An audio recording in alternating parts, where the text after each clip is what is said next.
ADBN, Advocate Broadcasting Network.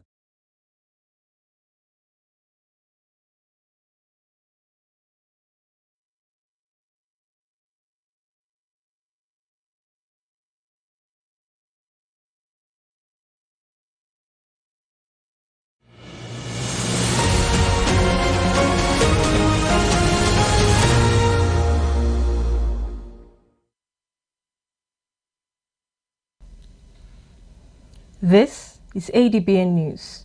The headlines. President Bola Tinubu swears in second female Chief Justice of the country, pledges to preserve sanctity of the judiciary.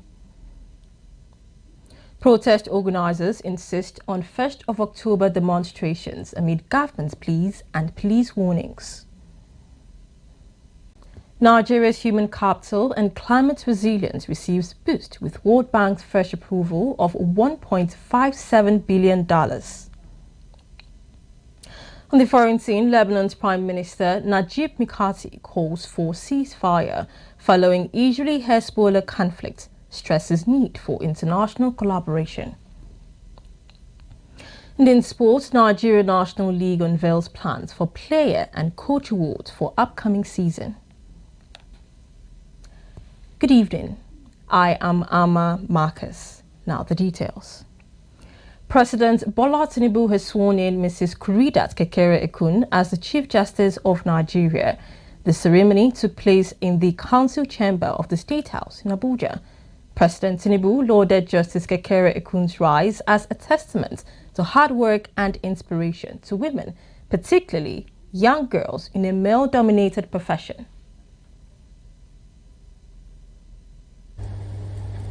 This is as much a personal accomplishment as a watershed in the Nigerian history. Your rise to this extolled position is a testimony to your dint of hard work and ability to shatter the glass ceilings in a career path dominated by men.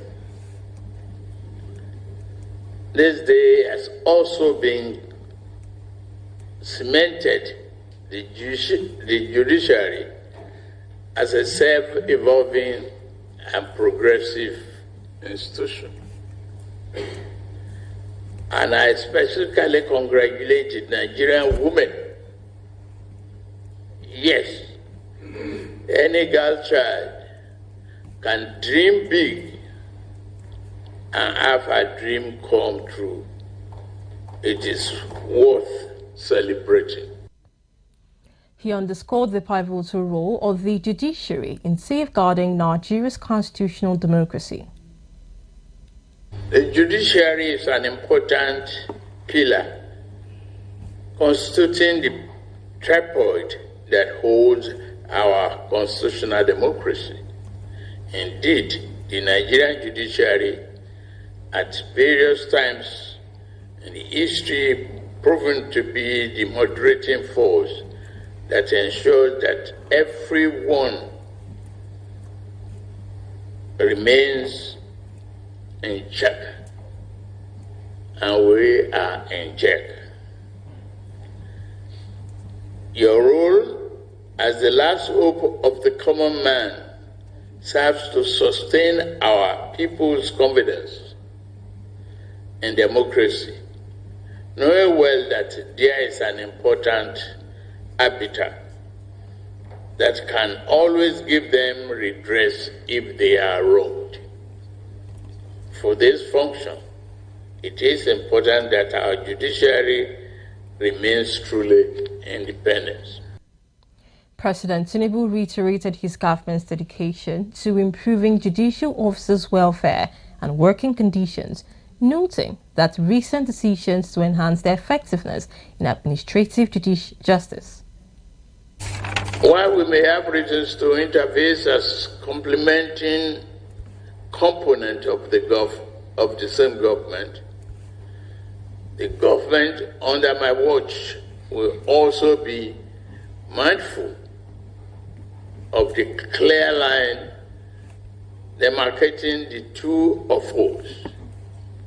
We will never interfere or abuse the relationship that exists between us as separate organs of government in our democracy.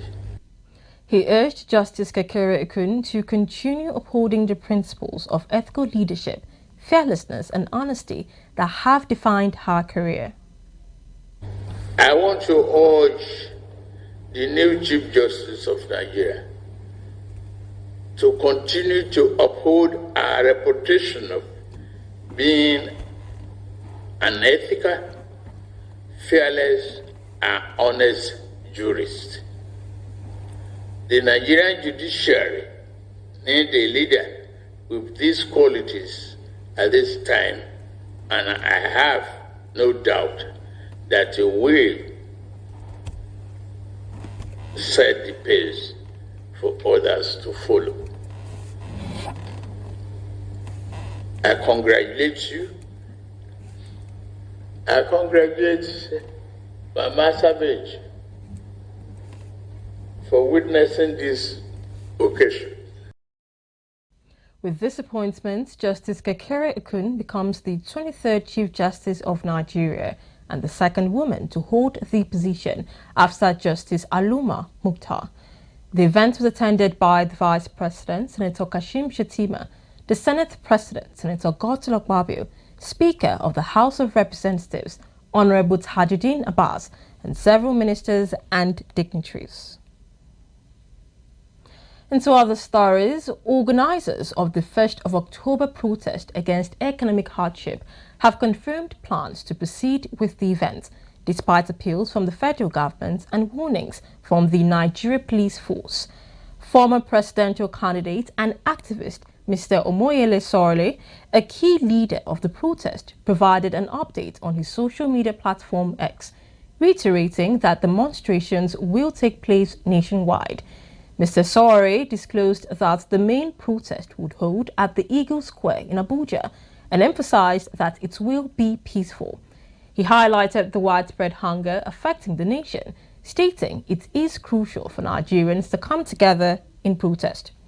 Meanwhile, reports indicate that the Nigerian police force has begun deploying officers nationwide to prevent any potential violence during upcoming protest.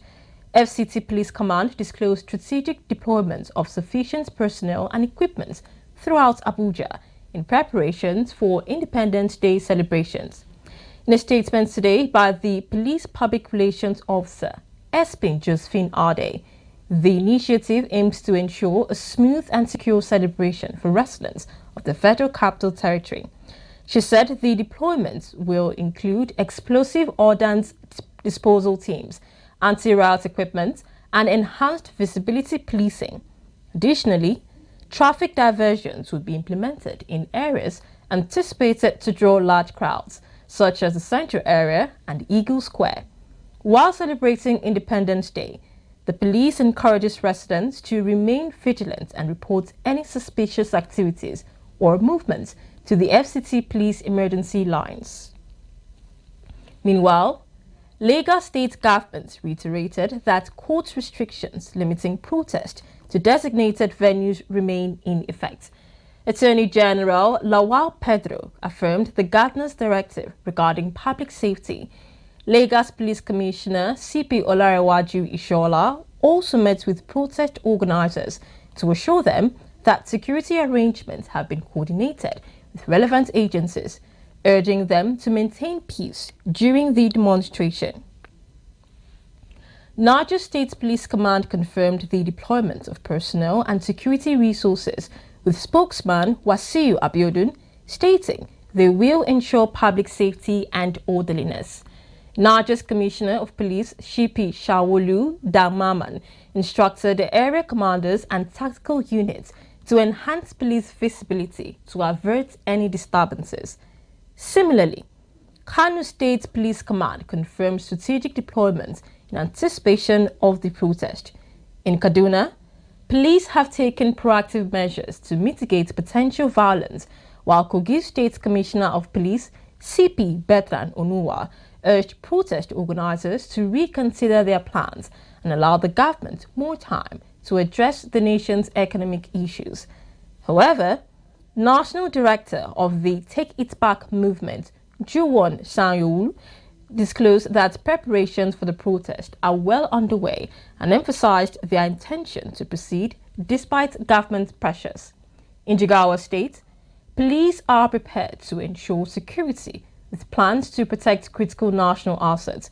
Although no group has contacted them regarding the protest, police spokesperson DSP Lawan Shisu Adam assured that they would remain vigilant.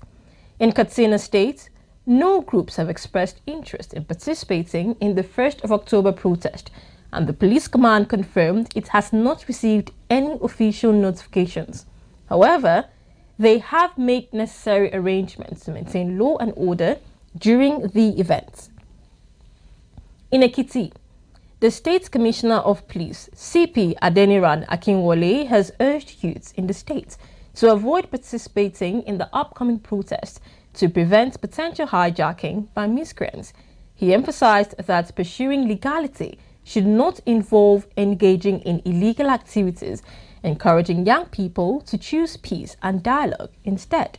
Meanwhile, National Association of University Students has confirmed that students across the nation's universities will not participate in the 1st of October protest.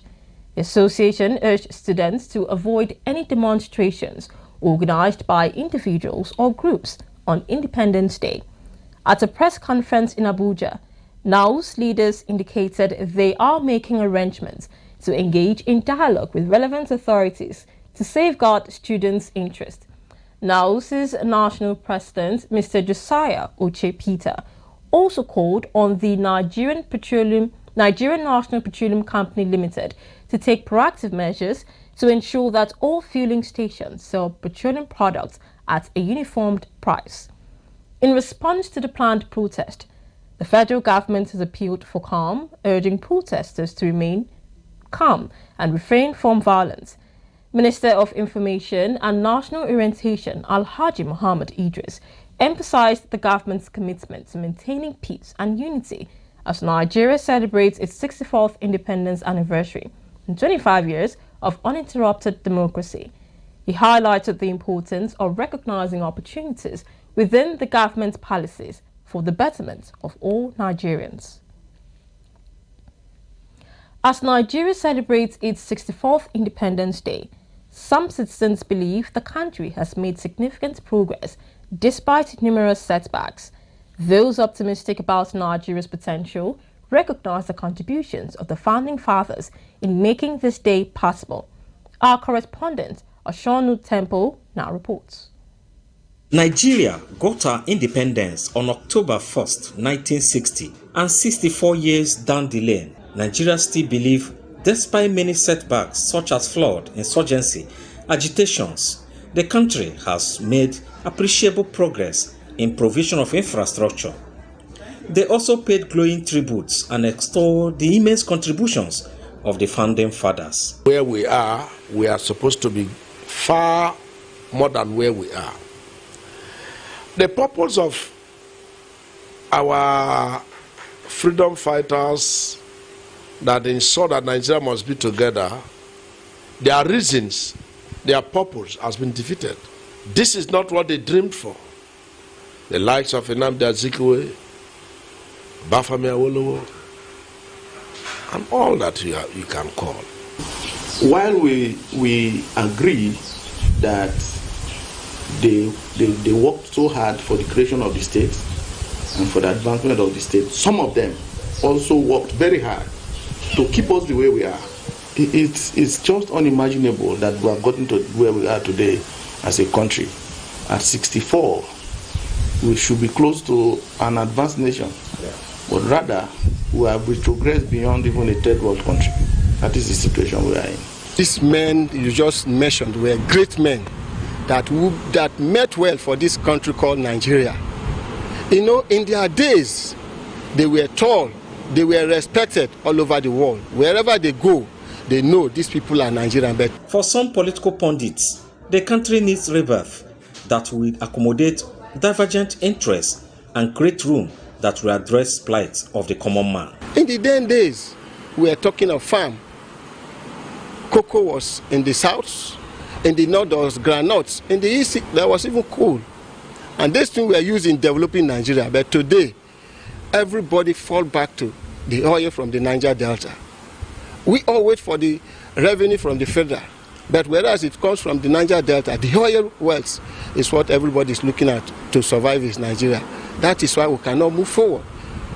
If all of us can look deep into what we produce in Nigeria, what we have in our various states, to tap into those resources, God-given resources, Nigeria will not be where we are today. People were also producing, the Meslin was in Port Harcourt, where they were producing tires. Today, there is no place in Nigeria they are producing vehicle tires. So, when you are only a consumer without production, you can't move forward. Nigeria has faced agitations for self-determination from many socio-cultural groups. Analysts, however, believe that the best way is move on as one indivisible entity. Achinono Temple, Adbn News. Meanwhile, today marks 28 years since Bayelsa State was created from Rivers State by the late General Sani Abacha. While many condemn the pace of development in the state over these years, others hold differing views. In this report by our correspondent, Achinono Temple, he examines the progress and challenges of development in Bayelsa State since its establishment. Created in 1996 by the late head of state, General Sani Abacha, the state has 8 local government areas. Bayelsa, which is in the south-south region of Nigeria, is one of the oil-rich states in the Niger Delta. The first civilian governor was Jepriye Alamesia, who began the process of state development with the creation of Nyenegua-Mbiama Road and other infrastructure. As the state clocks 28 years, a good number of Bayelsans believe the state has a lot to celebrate. As a Bayelsa, we're supposed to have industries. In this Bayelsa, now we are celebrating 28 years. We cannot even talk of a plastic company, not even slippers company, even pure water. What about this our normal Coke we drink? Nothing to talk about it, but I believe in other areas, like maybe in road dualization, creating little streets, they are into it, they are doing it. And good, we get one road where we take come inside, go outside. And inside the state, development, they come up small. But for me, don't be so it's supposed to be. Suppose don't high pass like that. You know, compared to other states where they create alongside with Bayelsa State. Check out now. As me they talk now, light no dey this state. For the past 2 months now, light no dey. Another state they get. And they say Bayelsa State now one of the hosting states when it comes to oil. We know they do well. Maybe we check them now. We know they do very well. The roads where they say that they do, now cast they cast them. Normally no be casted roads supposed to this state. Now better colta, they supposed to better colta. Bayelsa has a history of wars flood in Nigeria, ocean surge, militancy, mudslide, and even climate change. These analysts say are hindrances to speedy development of the state. Okay, the issue of flood, you see there are much we can do. For example, if you dredge the major water routes to the major sea, and it will help. So that is the area they also need to work on. Another thing again is to get our politics right. For example, if a sitting governor, even though there's a difference in party or different in opinion, once another governor have gone, the one that takes over should be able to follow and complete the project. Because there are projects that one will initiate. For example, the 5-star hotel that have been there. Look at the proposed car park at Okakadia, which is close to us here. It's still there. So those are the things. But I do not really know whether the owners of the land want it that way. But in other cities, we find out there are some few states in this country whereby the successor and the predecessor, they follow a pattern, like a developmental project, where everyone will follow the pattern. once you come to the system. So if they can structure the city to that political arrangement whereby both the successor and the predecessor will follow the same pattern, so that there will not be this issue of this one will start, this one will stop, because you never can predict the political dynamism of Nigerian society. So far, 9 governors, including 4 military administrators, have ruled the state since 1996 when it was created. Achinono Temple, Adbn News.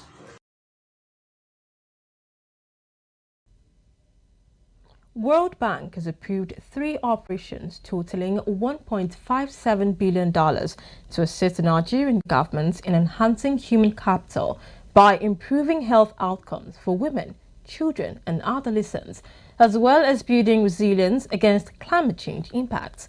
World Bank Country Director for Nigeria, Dr. Ndiame Diop, disclosed that this financing package includes $500 million for the governance and health outcome programs, HOPE-Gov, $570 million for the primary healthcare provision strengthening program, and $500 million for the Sustainable Power and Irrigation for Nigeria project.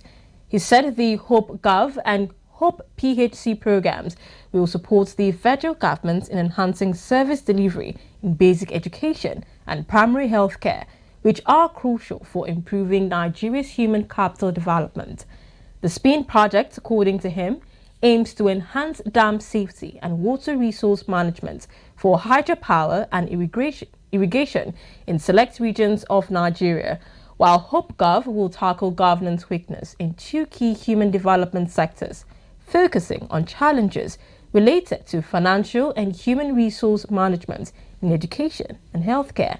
He assured that the program will increase availability and effectiveness of funding for basic education and healthcare services, improve transparency and accountability, and enhance recruitment, deployment, and performance and management of teachers and healthcare workers at all government levels, among other benefits.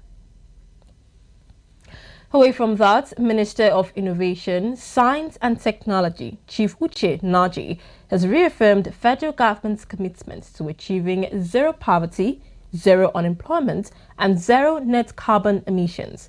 Chief Naji shared this vision in a statement released by the Director of Media and Corporate Communications at the National Space Research and Development Agency, Dr. Felix Ale.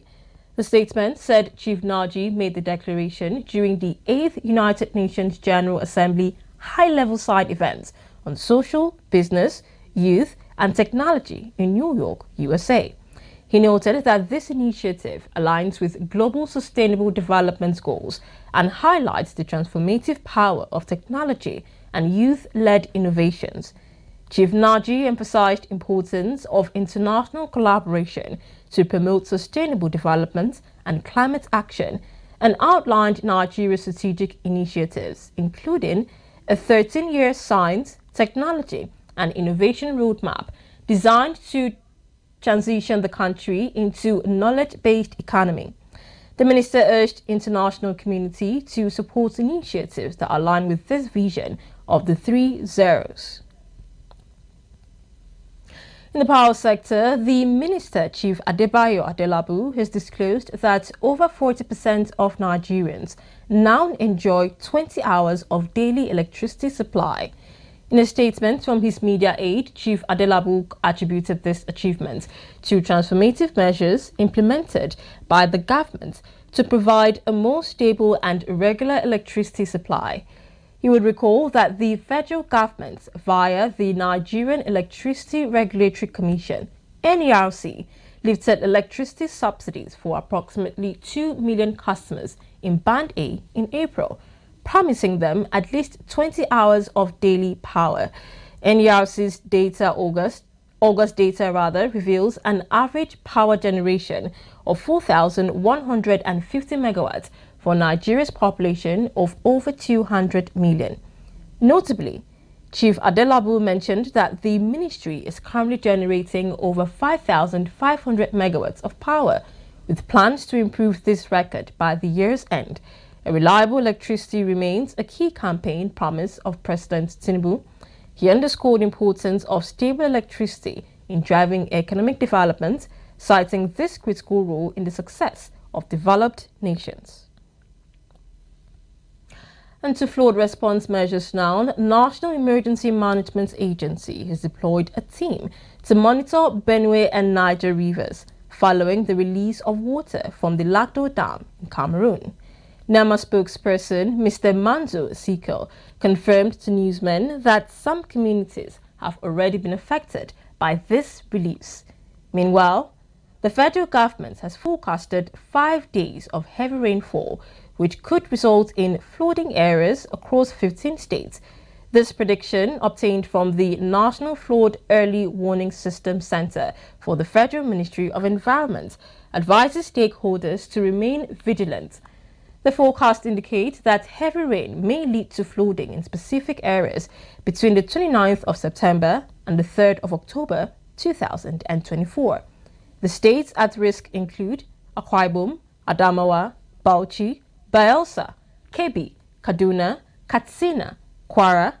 Others are Nasarawa, Plateau, Rivers, Taraba, Sokoto, Yobe, and Zamfara states. Into health matters, the Director General of the National Agency for Food and Drug Administration and Control, NAFDAC, Professor Moji Adeyeye, has issued a stern warning to members of the Nigerian Association of Patent and Proprietary Medicine Dealers regarding the sale and purchase of substandard drugs. She highlighted the urgent need for stringent measures to combat standardized and falsified medical products in Nigeria. Professor Adeyeye, represented by the agency's Director of Post-Marketing Surveillance, Mr. Fraden Bitrus, delivered this message during a one-day sensitization campaign in Abuja today. He emphasized the importance of prioritizing community welfare over financial interest and urged participants to recognize their critical role as healthcare professionals. Mr. Bitrus outlined key strategies to avoid falsified products, which include sourcing from reputable suppliers and ensuring that all products meet regulatory standards. You're watching ADBN News at 7. Watch us on DSTV channel 258, on StarTimes channel 140, Avo TV app, Limex World TV app, and Niger TV app. For more stories, visit our website on adbntv.com. More stories to come after this break. Stay with us.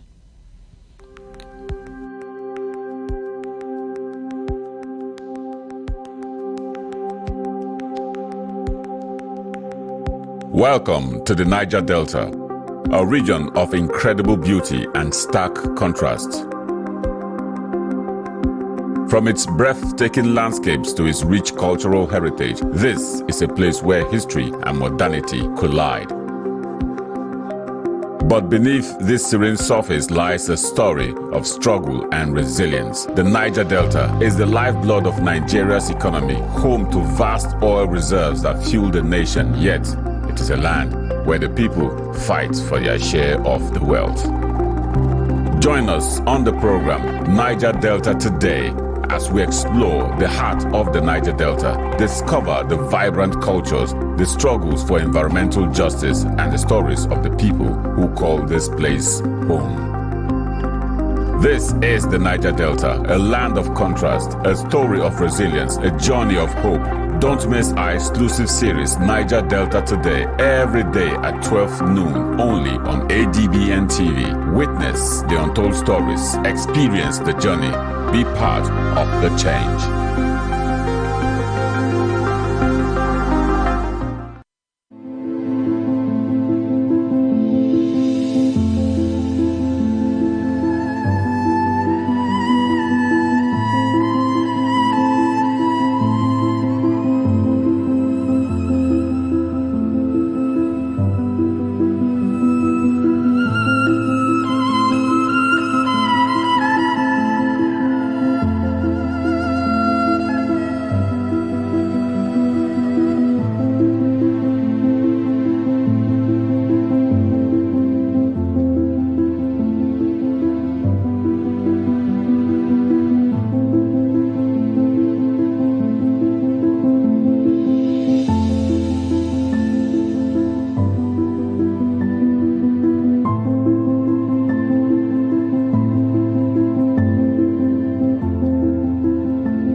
of overwhelming voices where everyone has different opinion on different issues. It is important that we bring the core issue to the fore. Join me, Nancy Banigo, on Softline as we lend our voices to inform and influence your thoughts and actions. This is not just mere talk, it is an evocative program that touches the core of our existence.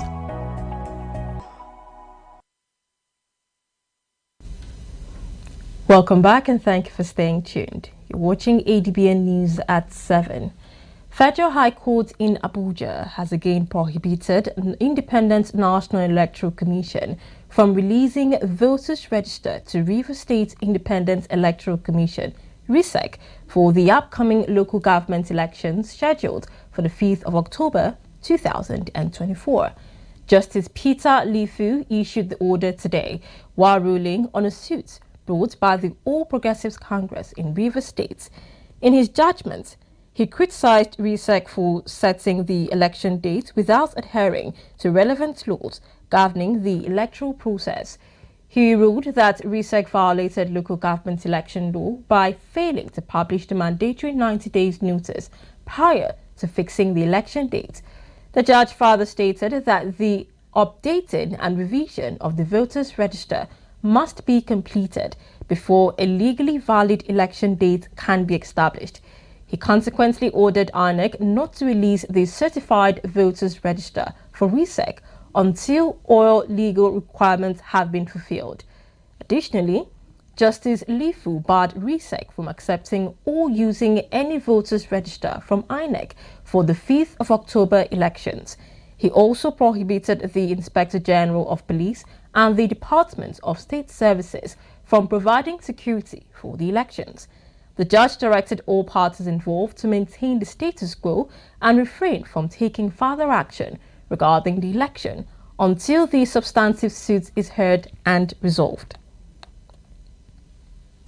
And to other stories, social media influencer Martins Otse, popularly known as Very Dark Man, and his lawyer, Deji Adenaju, arrived at the National Assembly complex for the Joint Committee investigation into allegations of corruption against the Economic and Financial Crimes Commission, EFCC, and the Nigerian Correctional Service, NCS. This investigation follows accusations from controversial cross-dresser Idris Okuneye, also known as Bob Risky, who was convicted and sentenced to prison for naira abuse in April. Bob Risky claimed that the EFCC and NCS demanded bribes to allow him serve his time in the VIP section of the Kirikiri Medium Custodial Center in Lagos. The situation escalated after Very Dark Man shared a voice note in which Bob Risky alleged that post-conviction, his godfather, in collaboration with the Controller General of the Nigerian Correctional Service, arraigned him to serve his 6-month sentence in a private apartment. On Thursday, the 26th of September, the House of Representatives resolved to investigate the bribery allegations made by Very Dark Man against the EFCC and NCS. This resolution followed adoption of a motion of urgent public importance sponsored by Honorable Patrick Umo, the representative from Ikorekbene Esienudum Oborokara Federal Constituency in Akwa Ibom State. And now to security matters. Nigerian Air Force has commenced investigation into alleged bombing of civilians in Jika Dankolo community in Yadin, Kaidandan, Giwa local government area of Kaduna State. The community had alleged that the NAF aircraft mistakenly bombed the community, resulting in the death of over 25 people. Deputy Director, Public Relations and Information, Group Captain Kabiru Ali, in a statement explained that thorough investigation is currently ongoing to ascertain the facts with a view to keep the populace informed in due course. Group Captain Ali insisted that the airstrikes was ordered following credible intelligence from reliable sources. He stated that the Nigerian Air Force is not taking the allegations lightly, emphasizing its commitment to achieving operational objectives while minimizing collateral damage. In a significant success for the security sector, the Nigerian Air Force has disclosed that its air component of Operation Real Punch has successfully destroyed a terrorist logistic base located in the Yadi Forest, Giwa local government area of Kaduna State. Deputy Director of Public Relations and Information for NAF, Group Captain Kabiru Ali, shared this information in a statement issued in Abuja. He explained that the operation was conducted based on credible intelligence, indicating a significant presence of terrorists and other weapons cache in the Yadi forest. Captain Ali noted that extensive intelligence, surveillance and investigation confirmed the ongoing activity of terrorists and their motorcycles in the area, with further intelligence revealing that the logistics base belonged to the notorious terrorist kingpin Kade Guru, who is a close ally of Dogo Gide. Additionally, Captain Ali mentioned that the Kade Dade Guru has been providing shelter for other notorious terrorist leaders following recent aggressive military operations in Sokoto and Zamfara states. More so, operatives of the Sokoto Zonal Directorate of the Economic and Financial Crimes Commission have arrested 13 suspected internet fraudsters in Sokoto State. An official statement from the EFCC released today via X said the arrest occurred on Saturday in the Gidan, Yaro and Dandima areas following actionable intelligence regarding their alleged involvement in internet-related crimes.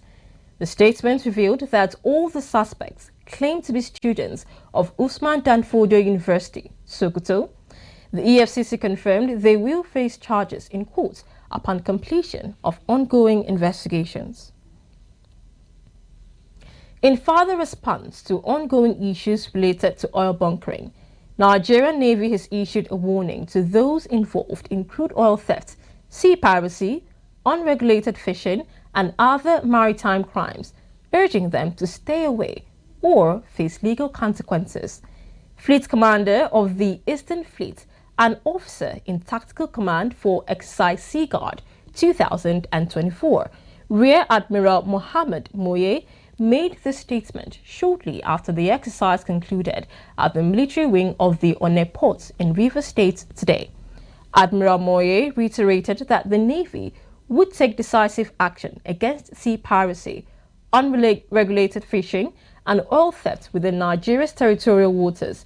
He assured that all identified lapses during the exercise have been rectified as the Navy prepares for its next operations. The exercise featured approximately 10 warships, helicopters, maritime domain awareness assets, and elements of the Nigerian Navy Special Boat Service working together in the Atlantic Ocean. In the Customs Service, Comptroller General Mr. Adewale Adeniyi has urged the newly inaugurated students of Junior Course 20 to fully embrace the knowledge and skills they will gain during their training. He emphasized that their contributions are vital to the customs mission of safeguarding national borders and protecting the integrity of the nation's economy. Speaking at the Command and Staff College in Gwagwalada, Abuja, Mr. Adeniyi highlighted the service has implemented various initiatives to enhance staff skills and encourage trainees to view their training as an opportunity for personal growth and development.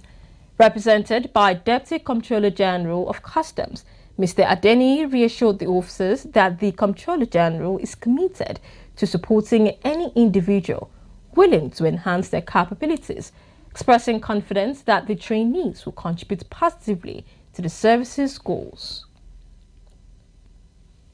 In Enugu State, Governor Peter Mba has inaugurated 17 newly elected local government council chairmen and their deputies following the council elections held on the 21st of September. During the ceremony, Dr. Mba urged the chairmen to promptly implement people-centered projects aligned with their campaign promises. He emphasized that the new chairmen should reside in their local government areas instead of urban centers, marking a shift from previous practices, and called on them to engage with his administration's initiatives. He reiterated the importance of addressing insecurity, asserting that development cannot thrive without peace, while urging them to work towards creating a secure environment to attract industries to their local governments. Responding on behalf of his colleagues, Chairman of Nkanu East Local Government Area, Honorable Okechukwu Ede, expressed gratitude for being part of Governor Mba's administration and assured that they will bring the governor's development programs to the grassroots. In the meantime, federal government has responded to a series of viral videos circulating on social media showing Nigerians stranded in various countries or detained in foreign camps. These videos depict individuals pleading for urgent intervention from the federal government for evaluation and transportation back to Nigeria. The affected individuals are reportedly facing difficult situations due to irregular migration, violation of consular regulations, or involvement in criminal activities. One particularly troubling case involves a group of young Nigerian women currently held in detention in Bamako, Mali, under harsh and dehumanizing conditions. These women are calling for the Nigerian government to intervene and facilitate their return home. This situation mirrors earlier cases such as the mass evacuation of Nigerians stranded in Libya, where the government had previously warned citizens against illegal migration and human trafficking. NIDCAM's Director of Media and Public Relations and Protocols, Mr. Abdulrahman Balogun, reiterated that the federal government has consistently worked to ensure the welfare of its citizens abroad. However, he warned that irregular migration and involvement in criminal activities have severe consequences, both for the individuals involved and for Nigeria's international relations. You're still watching ADBN News at 7. Watch us on DSTV channel 258, on StarTimes channel 140, Avo TV app, Limex World TV app, and Niger TV app. For more stories, visit our website on adbntv.com. More stories to come after this break. Stay with us. Welcome to the world where innovation meets opportunity, where ideas become empires. This is Market TV. I am Idorian Flannan, and every week I'll be taking you inside the dynamic world of marketing and commercial business. From groundbreaking startups to big businesses, Market TV brings you the best pricing and latest goods on display. It's all about understanding your audience and staying ahead of the trends. Witness the creative processes that drive the various brands. Join us as we dive deep into the strategies that shape the commercial landscape. From streets to traditional advertising and social media, we cover it all. Whether you're a seasoned professional or an aspiring entrepreneur, Market TV provides the insights you need to thrive. This show gave us the tool to turn our vision into reality. So, if you're ready to master the market, tune into Market TV every Saturday at 6 p.m.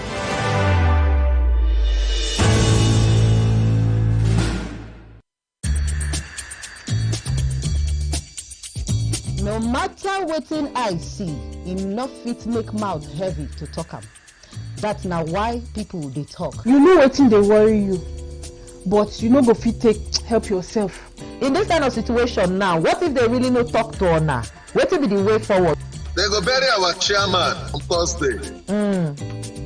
We go remain here. Make we talk good where we dey see good, and where we know say we not dey see good, make we also dey talk am. No woman, no mother deserve to know the grave of his child. The bank manager, the bank executive, they are the one the government should first face. People They Talk, the show on Monday to Friday by 5 p.m. on top ADBN TV. Welcome back. And now to report on the foreign scene. Lebanon's Prime Minister Najib Mikati has called for a ceasefire amid the ongoing conflict between Israel and Hezbollah during a meeting with French Foreign Minister in Beirut.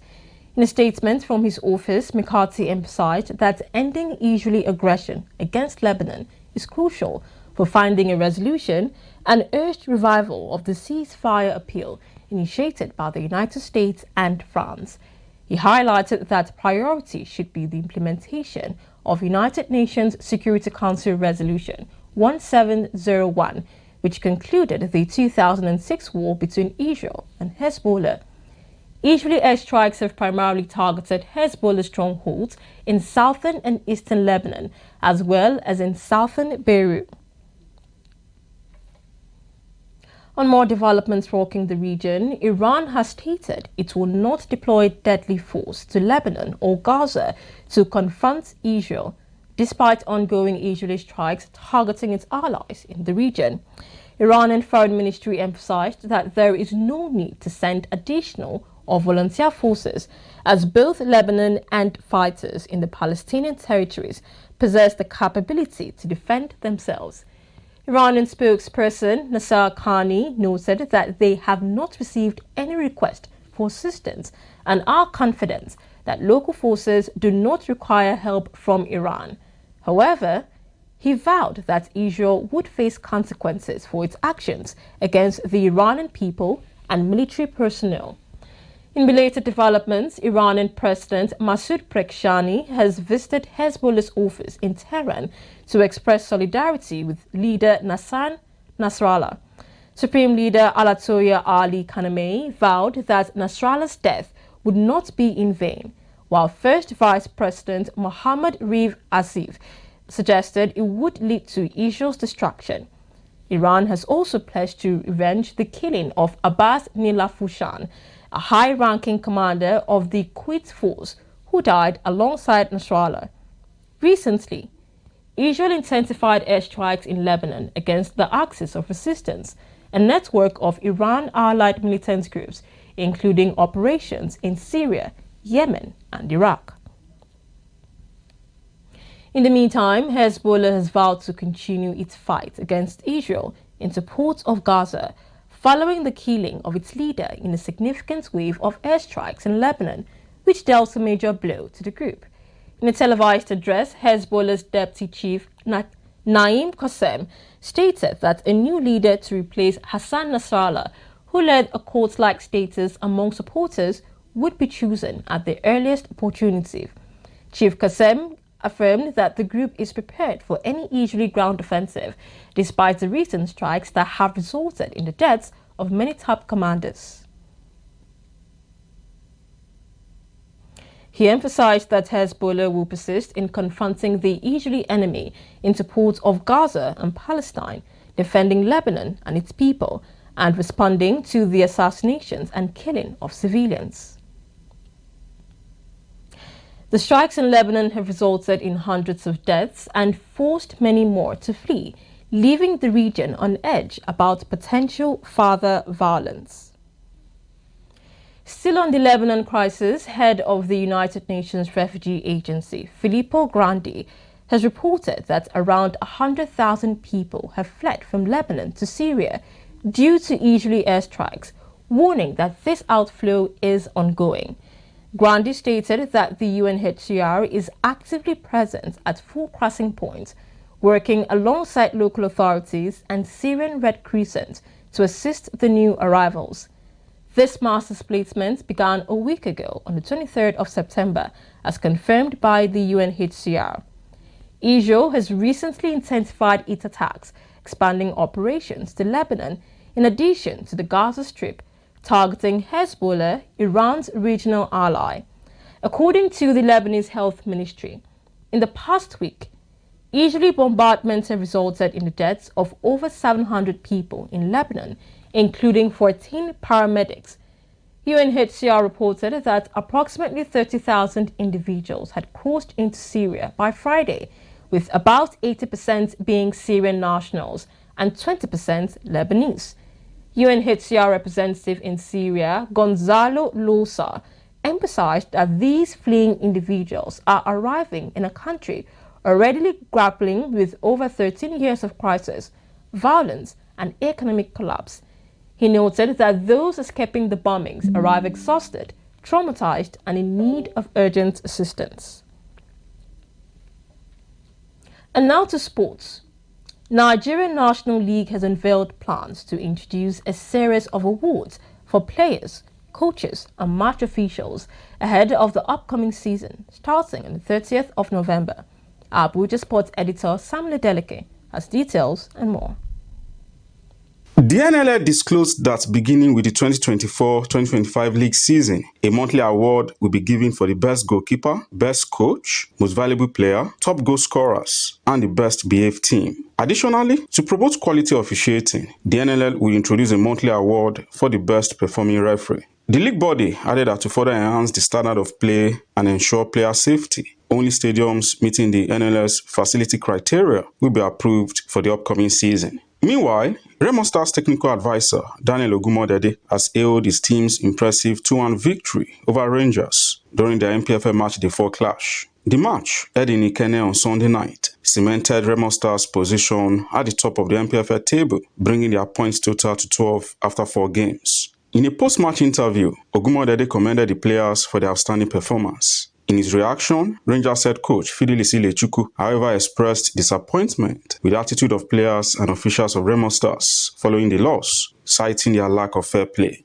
In more sporting news, reports from the United Kingdom indicate that Manchester United plans to retain manager Erik ten Hag for upcoming matches against Porto and Aston Villa this week, despite a demoralizing 3-0 defeat to Tottenham at Old Trafford. Ten Hag has faced a challenging start to the season, leaving United in 12th place in the Premier League. After the loss, Ten Hag stated he was not thinking about job security, emphasizing alignment with club owners. Despite the mounting pressure, reports on Monday morning indicate that club executives are taking a careful approach to any potential changes in management. Still in football, France forward Antoine Griezmann has announced his retirement from international football at the age of 33. The Atletico Madrid player made 137 appearances for the national team and was instrumental in their 2018 World Cup victory. In his retirement announcement, Griezmann reflected on a heart full of memories as he closes this chapter of his life. His last appearance for France was as a substitute in a 2-0 win against Belgium earlier this month.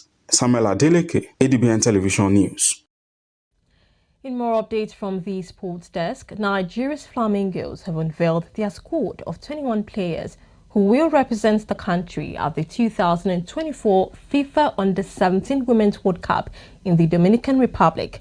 Head coach Bankole has included Captain Taiwa Folabi, along with forwards Harmony Chidi and Peace Effiong in the squad for the tournament, which is scheduled to take place from the 16th of October to the 3rd of November. Nigeria will compete in Group A of the 16-nation tournament, facing host nation Dominican Republic, Ecuador and New Zealand. The Flamingos delegation will depart Nigeria on Tuesday, the 1st of October, for a 2-week training camp in Santo Domingo, the capital city of the Dominican Republic, in preparation for the tournament. And to other sports stories, Cameroon football legend Samuel Eto'o has been banned by FIFA from attending any national team games for 6 months. Eto'o has served as president of the Cameroon Football Federation since 2021, faced 2 charges related to an incident at the Under-20 Women's World Cup in Colombia on the 11th of September. FIFA did not provide specific details regarding the incident that occurred during the round of 16 match in which Brazil defeated Cameroon 3-1 after extra time. Eto'o was found to have violated disciplinary rules concerning offensive behavior and violations of the principles of fair play, as well as misconduct of officials. And that's it on ADBN News at 7. Remember, you can watch us live on DSTV channel 258, on StarTimes channel 140, Avo TV app, Limex World TV app, and Niger TV app. For more stories, visit our website on adbntv.com. Not forgetting, you can watch us live from every part of the world by logging on to adbntv.com/live. Thanks for joining the news this evening. I am Ama Marcus. Good evening.